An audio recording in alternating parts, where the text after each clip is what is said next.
পরবর্তী সংবাদে। তবে এবার মণিপুরের দিকে নজর রাখবো, কারণ এন বীরেন সিং মণিপুরের মুখ্যমন্ত্রী, তার পদত্যাগের খবর এই মুহূর্তে আকাশে বাতাসে। সত্যিই কি তাহলে পদত্যাগ করছেন মণিপুরের মুখ্যমন্ত্রী?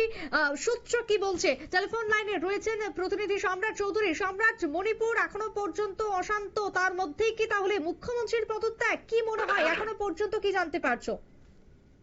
এই সময়ে দেশের মধ্যে সবচেয়ে বড় খবর আমার মনে হয় মণিপুরের মুখ্যমন্ত্রীর পদত্যাগ, এমনটাই কিন্তু জল্পনা করা হচ্ছে রাজনৈতিক মহলে। আজ সন্ধ্যায় যে কোনো সময় মণিপুরের মুখ্যমন্ত্রী এন বীরেন সিং মণিপুরের রাজ্যপাল অজয় কুমার ভাল্লার সঙ্গে সাক্ষাৎ করতে পারেন। সূত্রের খবর, মণিপুরের মুখ্যমন্ত্রী এন বীরেন সিং পদত্যাগ করছেন তার পদ থেকে। এর আগেও তিনি একবার তার পদ থেকে পদত্যাগ করার উদ্যোগ নিয়েছিল, কিন্তু সেই সময় তিনি পিছিয়ে এসেছিলেন এই বলে যে তাকে তার দলের যে সমর্থকরা রয়েছেন, তার কর্মী সমর্থকরা পদত্যাগ করতে দেননি। মণিপুরের পরিস্থিতি নিয়ে আমরা জানি 2023 সালের মে মাস থেকে আজ প্রায় 21 মাসের মতো অশান্ত পরিবেশ, রীতিমতো গৃহযুদ্ধ, সেনাবাহিনীর হাতে বিশেষ ক্ষমতা আইন দিয়েও কিন্তু মণিপুরের পরিস্থিতি শান্ত করা যাচ্ছে না। প্রথম থেকেই কিন্তু এন বীরেন সিং এর বিরুদ্ধে সমস্ত পক্ষের কিন্তু একই অভিযোগ, মণিপুর শান্ত করতে পুরোপুরি ব্যর্থ রয়েছেন এন বীরেন সিং ও তার সরকার। অভিযোগ, এন বীরেন সিং নিজে মেইতেই গোষ্ঠীর লোক এবং সেই মেইতেই গোষ্ঠীকে আশ্রয় দিতে গিয়ে তিনি বরাবরই কুকিদের বিরোধিতা করে আসছেন এবং তাতেই কিন্তু দিন দিন মণিপুরের যে পরিস্থিতি তা দিনকে দিন খারাপ হয়ে আজ রীতিমতো অগ্নিগর্ভ পরিস্থিতি। এই অবস্থায় বিরোধী পক্ষ তো এতদিন এন বীরেন সিং এর বিরুদ্ধে ছিলই।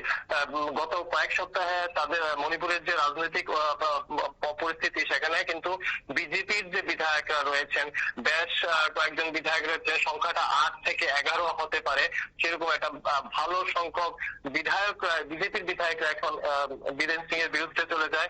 এরকম একটি পরিস্থিতিতে গত বুধবার স্বরাষ্ট্রমন্ত্রী অমিত শাহ কিন্তু উভয় পক্ষকে দিল্লি তলব করেছিল। বীরেন সিং কেও ডাকা হয়েছিল এবং তাদের যে বিদ্রোহ গোষ্ঠী রয়েছে তাদেরও কিন্তু দিল্লি তলব করা হয়েছিল, কিন্তু তাদের মধ্যে যেহেতু কোনো ধরনের মিটমাট হয়নি বা কোনো সমঝোতা হয়নি, ফলে স্বরাষ্ট্রমন্ত্রী তাদের সঙ্গে দেখা করতে চাননি, রীতিমতো দিল্লি থেকে খালি হাতে মণিপুর পাঠিয়ে দেন। এই পরিস্থিতির মধ্যে গত পরশুদিন মানে শুক্রবার দুপুরে মণিপুরের যে কংগ্রেস সভাপতি রয়েছেন তিনি তার সামাজিক মাধ্যমে ঘোষণা দিয়েছেন আগামী কাল সোমবার থেকে মণিপুরের যে বিধানসভা অধিবেশন শুরু হওয়ার কথা রয়েছে, সেই বিধানসভা অধিবেশনে মুখ্যমন্ত্রীর বিরুদ্ধে অনাস্থা প্রস্তাব আনবেন। তুমি লক্ষ্য করার বিষয় হচ্ছে মণিপুরের যে 60 সদস্য সংখ্যক বিধানসভা রয়েছে, রাজ্যের সমান প্রায় 7 সদস্য বিধানসভা রয়েছে মণিপুরে, সেই বিধানসভাতে কংগ্রেসের সদস্য নিয়ে কংগ্রেস রীতিমতো সামাজিক মাধ্যমে ঘোষণা দিচ্ছে যে মণিপুরের বিধানসভায় মুখ্যমন্ত্রীর বিরুদ্ধে অনাস্থা প্রস্তাব আনবে। এই ঘোষণার পর থেকে কিন্তু গত দুদিন যাবৎ কিন্তু মণিপুরের যে রাজনৈতিক পরিস্থিতি তা প্রতি ঘন্টায় ঘন্টায় পরিবর্তন হতে শুরু করে। একদিকে বিজেপির যে দায়িত্বপ্রাপ্ত রয়েছেন সম্বিত পাত্র, তাকে এই পরিস্থিতি সামাল দেওয়ার জন্য দল থেকে নিয়োগ করা হয়। তিনি সমস্ত বিধায়কদের সঙ্গে আলোচনা করে অনাস্থা প্রস্তাবে কোন ধরনের সমর্থন না করতে আবেদন করেন, কিন্তু তাতেও কাজ হয়নি। এই পরিস্থিতিতে আজ মণিপুরের যে রাজ্যপালের সঙ্গে মুখ্যমন্ত্রী সাক্ষাৎ করার একটি কর্মসূচি রয়েছে। ধারণা করা হচ্ছে যে এই সাক্ষাৎ পর্বে হয়তো মুখ্যমন্ত্রী পদ থেকে পদত্যাগ করতে পারেন এন বীরেন সিং, কারণ গোটা 21 মাস যাবৎ মণিপুরের পরিস্থিতি সামাল দিতে পুরোপুরি ব্যর্থ রয়েছেন মণিপুরের মুখ্যমন্ত্রী এন বীরেন সিং। সুপ্রীতি, একেবারে, এবং এই সময় দাঁড়িয়ে তার এই পদত্যাগের কারণ কি বলে মনে হচ্ছে? এই অশান্তি রুখতে কি তাহলে সম্পূর্ণভাবে ব্যর্থ হলেন এন বীরেন সিং?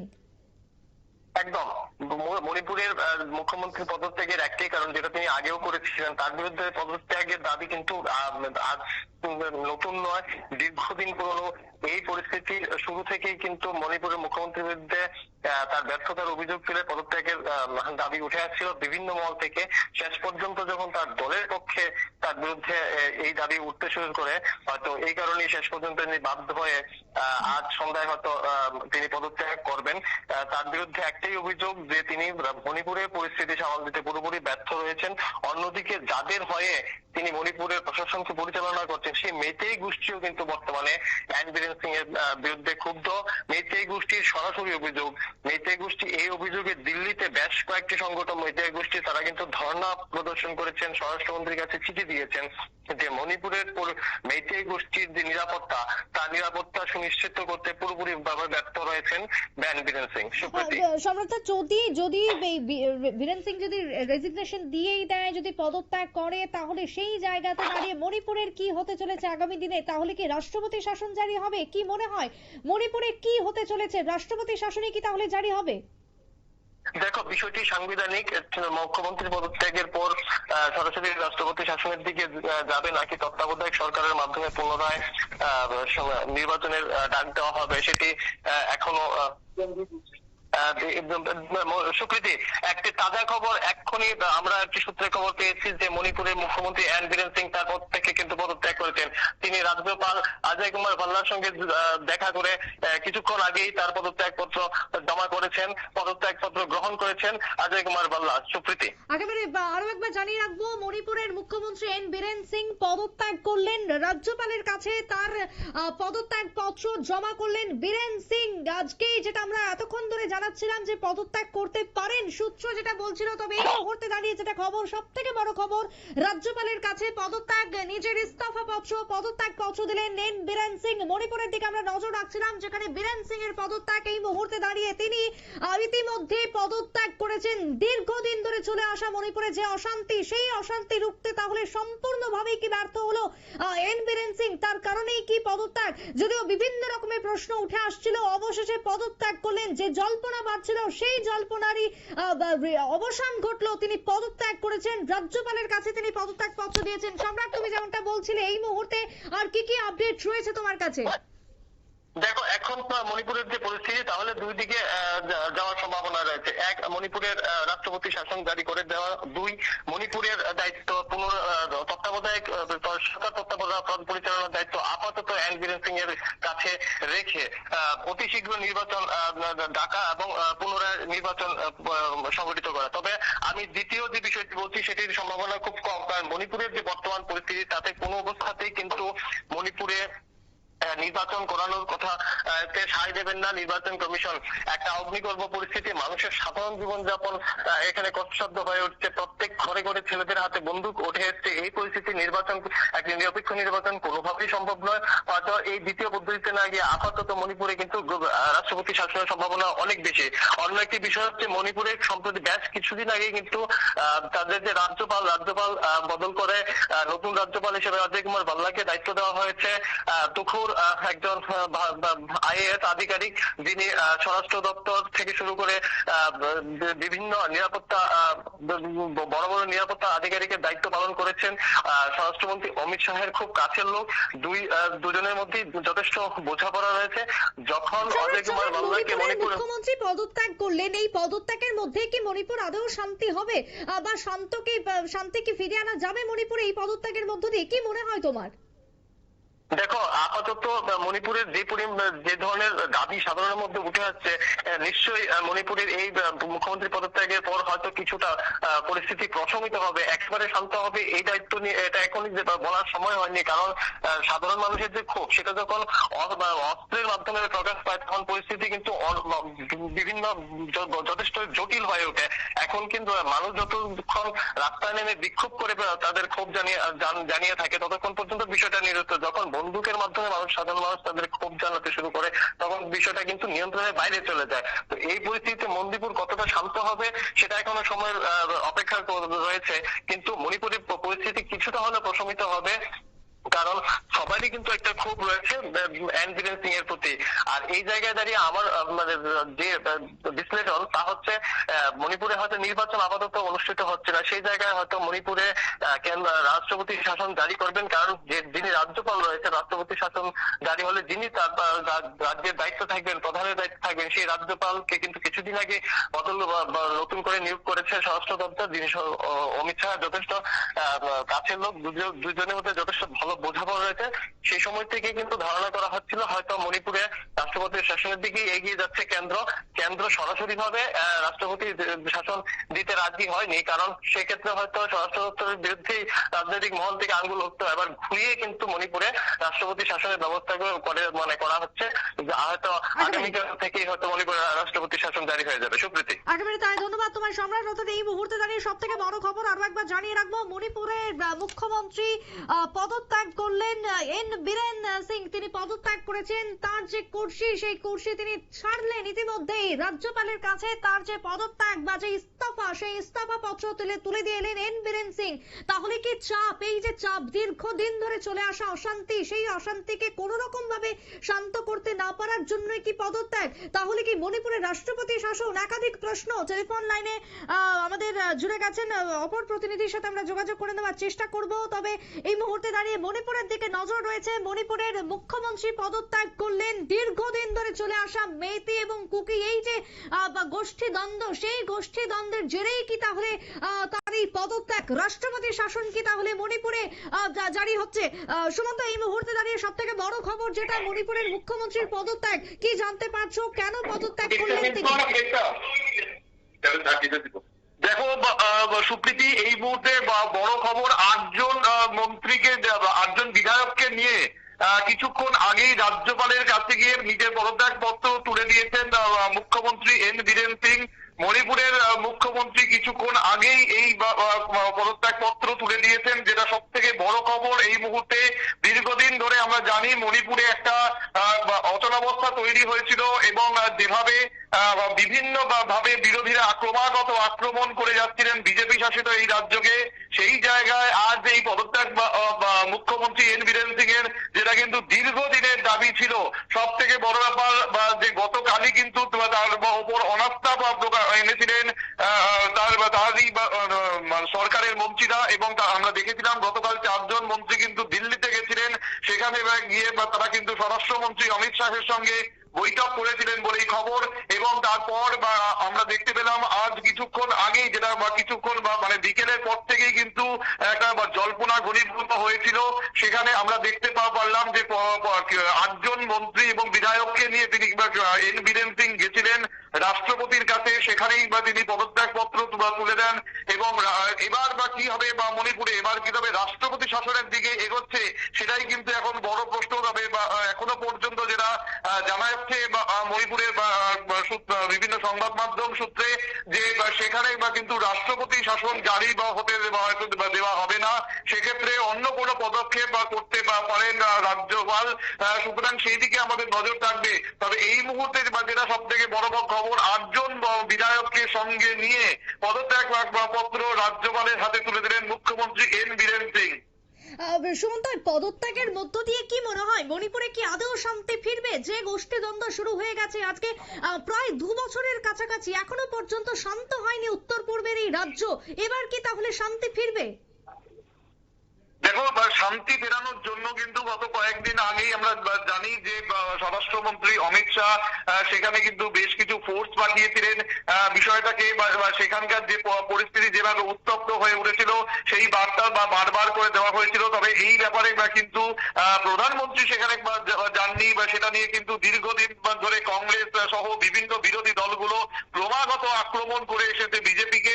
কিন্তু সেই জায়গাতেও আমরা দেখিনি যে প্রধানমন্ত্রী সেখানে সফর, এবং প্রধানমন্ত্রী সেখানে সফর করেননি মানেই সেখানে আরো যে প্রতিদিন যে বিরোধীদের কাছে একটা অস্ত্র ছিল বলা যেতে পারে, অবশেষে চাপের মুখে পড়েই এই এন বীরেন সিং এই সিদ্ধান্ত নিয়েছেন বলেই এখনো পর্যন্ত খবর। কিছুক্ষণ আগেই তিনি কিন্তু 8জন বিধায়ককে নিয়ে সেখানে গেছিলেন এবং তিনি রাজ্যপালের হাতে পদত্যাগ পত্র তুলে দিয়েছেন। দেখো, অশান্তি তো কিছুভাবেই থামছিল না, শান্ত হচ্ছিল না মণিপুর, এবং তারই মধ্যে বীরেন সিং এর এই যে পদত্যাগ, সেই পদত্যাগ পর সেখানে যদি রাষ্ট্রপতি শাসন কোনোভাবে জারি হয়ে যায় তারপর কি হবে?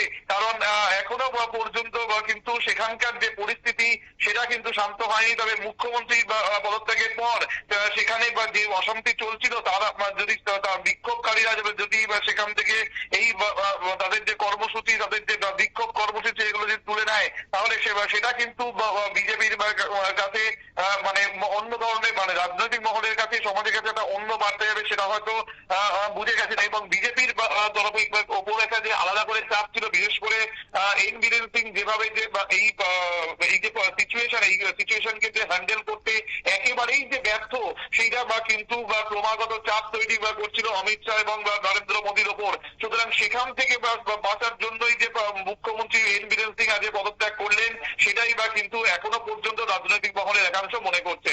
সুমন্ত, মণিপুরে যদি এই মুহূর্তে রাষ্ট্রপতি শাসন জারি না হয় তাহলে কি কোনোভাবে অকাল বিধানসভা, কি মনে হয়? তুমি যদি প্রশ্ন আরেকবার করো। এখন যদি রাষ্ট্রপতি শাসন জারি করা না হয় তাহলে মণিপুরে কি অকাল বিধানসভা, অর্থাৎ সামনেই কি তাহলে বিধানসভা হওয়ার কোনো সম্ভাবনা রয়েছে?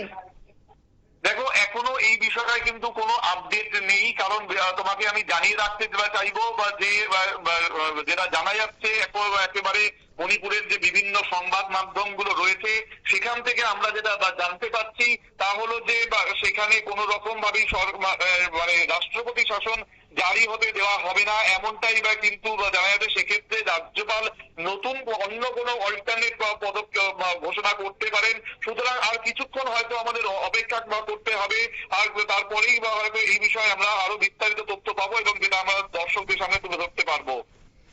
ধন্যবাদ সুমন্ত। অর্থাৎ এই মুহূর্তে আরো একবার নজর রাখবো, আরো একবার জানাবো আপনাদের, মণিপুরের মুখ্যমন্ত্রী এন বীরেন সিং তিনি পদত্যাগ করেছেন, ইতিমধ্যেই পদত্যাগ পত্র তিনি তুলে দিয়েছেন রাজ্যপালের কাছে। তবে রাষ্ট্রপতি শাসন এখনই হচ্ছে না, এই খবরও উঠে আসছে মণিপুর থেকে।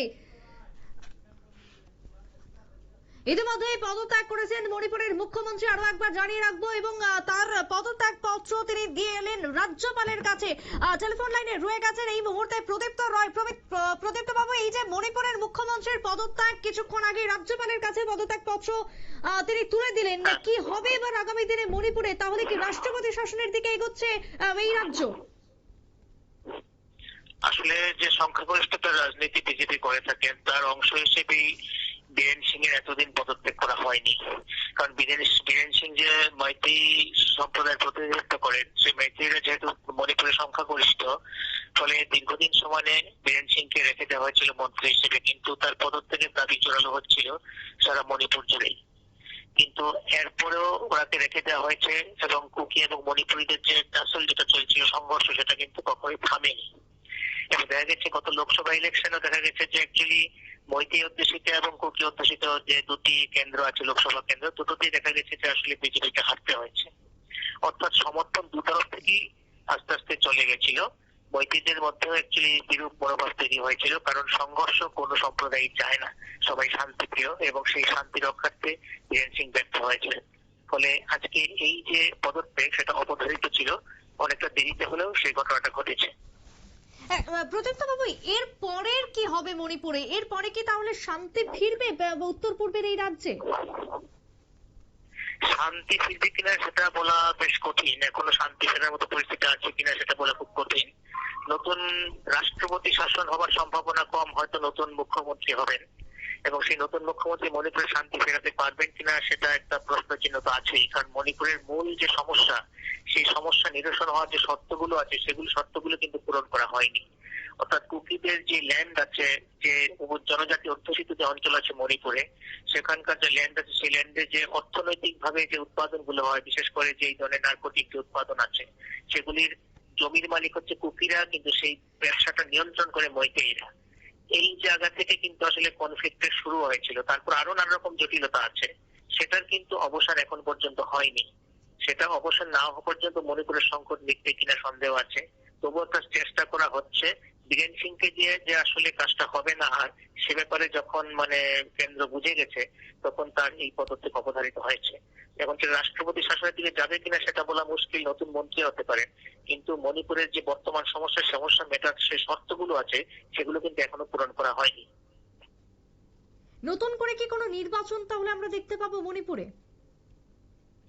নির্বাচন হওয়া খুব কঠিন, কারণ অ্যাকচুয়ালি যে নির্বাচনের মধ্য দিয়ে মণিপুরের জনমত যাচাই করার যে ব্যাপারটা, সেটা এই মুহূর্তে কেন্দ্রীয় সরকার সেই ঝুঁকি নেবে না, বিজেপি সরকার সেই ঝুঁকি নেবে না। কারণ মণিপুর ইতিমধ্যে বিজেপি নিয়ন্ত্রণেই আছে, মন্ত্রিসভা তো আসলে কেন্দ্রীয় শাসক যারা আছে তাদেরই অধীন আছে।